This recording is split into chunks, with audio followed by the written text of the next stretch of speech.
حضرت علی کرم اللہ وجہ الکریم کہتے ہیں کہ رسول کریم صلی اللہ علیہ وآلہ وسلم نے فرمایا، جنت میں حوران عین کے اجتماع کی ایک جگہ ہوگی جہاں وہ حوریں سیر و تفریح اور ایک دوسرے سے ملنے کے لیے جمع ہوا کریں گی اور وہاں بلند آواز سے گیت گائیں گی۔ ان کی آواز اس قدر دلکش اور حسین ہوگی کہ مخلوقات میں سے کسی نے ایسی آواز کبھی سنی نہیں ہوگی۔ وہ حوریں اس طرح کا گیت گائیں گی کہ ہمیں زندگی میں دوام حاصل ہے، ہم کبھی موت کی آغوش میں نہیں جائیں گی، ہم عیش و چین کے ساتھ رہنے والی ہیں، ہم کبھی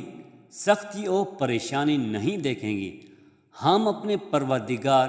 یا اپنے خاوندوں سے راضی اور خوش رہنے والی ہیں، ہم کبھی ناخوش نہ ہوں گی۔ ہر اس شخص کے لیے مبارکباد دی ہے جو جنت میں ہمارے لیے ہے اور ہم اس کے لیے ہیں۔